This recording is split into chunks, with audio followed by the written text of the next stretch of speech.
অপরাধের আঁতুড়ঘর মালদা, একের পর এক হুমকি, খুন, ছুটছে বুলেট।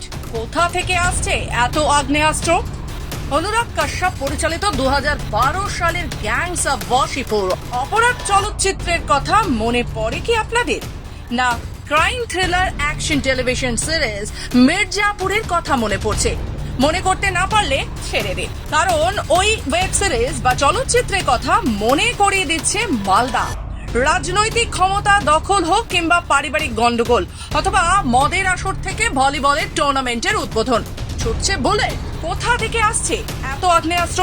বছরের শুরু থেকে একের পর এক খুনের ঘটনা কেন ঘটছে?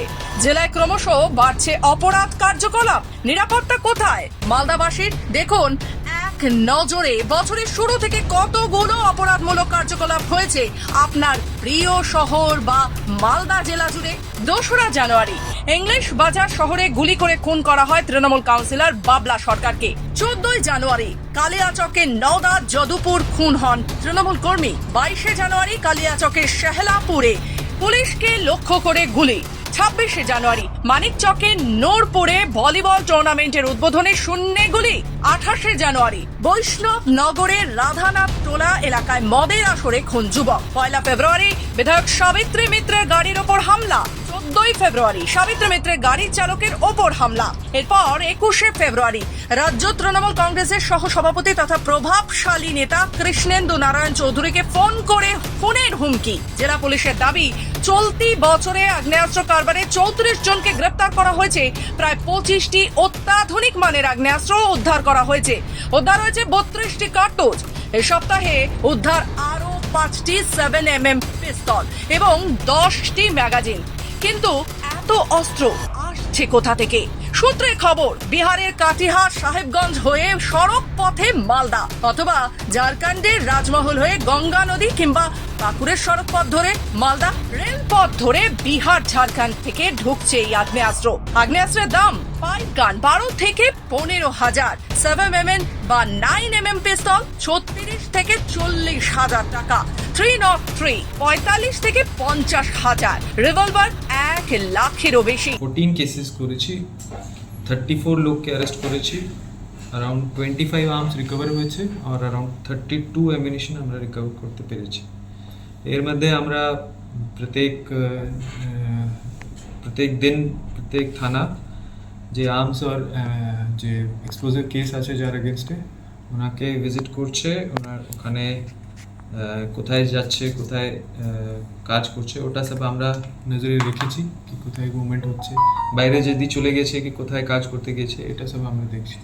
এদিকে মালদায় ধারাবাহিকভাবে এইসব ঘটনা ঘটায় স্বাভাবিকভাবেই নিরাপত্তাহীনতায় ভুগছেন সাধারণ মানুষ থেকে ব্যবসায়ীরা। কৃষ্ণেন্দু নারায়ণ চৌধুরীর আগে একজন প্রায় সমকক্ষ নেতা একজন প্রাণ হারালেন, তারপরেও আরেকজন নেত্রী তার উপরে আক্রমণ হয়েছে। এগুলো আমরা দেখতে পাচ্ছি ইদানিং কৃষ্ণেন্দু নারায়ণ চৌধুরীর উপরে হচ্ছে। উনি আমাদের প্রিয় মানুষ এবং দীর্ঘদিন ধরে উনি রাজনীতি এবং জনসেবার সঙ্গে যুক্ত। তো এই ধরনের লোকের উপরে যদি হামলা হয়, এটা বা কার ব্যর্থতা সেটা আমি বলতে যাব না, সেটা সবাই জানে। সুতরাং এই মালদার আইন শৃঙ্খলা খুব একটা ভালোর দিকে সেটা আমাদের মনে হচ্ছে না। আমরা তো একেবারেই নিরাপত্তাহীনতাতে আছি। মালদা জেলায় পুলিশ অত্যন্ত অ্যাক্টিভ আছে। আপনারা রেস্ট অ্যাসিওর থাকুন, যে কোনো ঘটনাই ঘটছে আপনারা নিশ্চয়ই সকলেই লক্ষ্য করছেন। পুলিশ অত্যন্ত দ্রুততার সঙ্গে তার তদন্ত করে যারা অ্যাকিউজড তাদেরকে যেরকম অ্যারেস্ট করেছে, ঠিক সেরকমভাবে নিজেদের জীবন বাজি রেখে আপনারা শুনেছেন কালিয়াচকে বিভিন্ন নেশাগ্রস্ত নেশার যে দ্রব্য সেগুলোকেও তারা যেমন সিজ করেছে, সেরকম আর্মস রিকভারি করছে। গোটা মালদা জেলা জুড়ে কোথাও কোনো আইন শৃঙ্খলা নেই। আমরা মনে করি পুলিশকে আরো বেশি অ্যাক্টিভ হওয়ার প্রয়োজন, দাবি বিজেপি দক্ষিণ মালদার সাধারণ সম্পাদক অমলান ভাদুরী। আমরা দেখলাম বছরের শুরু হলো বাবলা সরকারের খুন দিয়ে, তারপর পরপর 5টা হত্যাকাণ্ড ঘটলো মালদা জেলায়। 2-3 জায়গায় বোমা উদ্ধার হলো, নাবালক ছেলেরা বোমায় আহত হলো। লাগাতার এই ঘটনা ঘটে যাচ্ছে।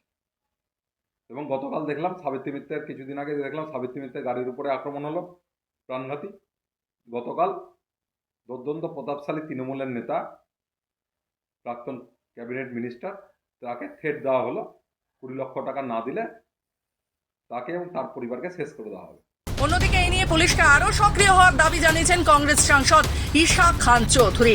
তিনি জানিয়েছেন, মানুষের নিরাপত্তা কোথায়? আমি মানুষকে নিয়ে ভাবছি তারা কোথায় যাবে। যে থ্রেট আমরা শুনেছি যে আমাদের মিউনিসিপ্যাল চেয়ারম্যান কৃষ্ণনারায়ণ চৌধুরী পেয়েছে কালকে, অবশ্যই এটা তদন্ত করতে হবে, সিরিয়াসলি নেওয়া উচিত। কারণ বারবার আমরা দেখছি যে বিহারের দুষ্কৃতীরা একটা একটা জায়গা পাচ্ছে বাংলাতে, কে জায়গা দিচ্ছে, কে ডাকছে, এটা তো তদন্ত করতে হবে, এটা বন্ধ করতে হবে। কেন দুষ্কৃতীরা আসবে বিহার থেকে সব খুন খারাপি করার জন্য? এটা বন্ধ করতে হবে। এটা পুলিশকে, যেমন আমাদের কিছুদিন আগে একটা বড় লিডার মার্ডার হয়েছে, তো এগুলো ইমিডিয়েটলি তদন্ত করা উচিত। মালদা থেকে নিজস্ব প্রতিনিধি রিপোর্ট, খবর বাংলা।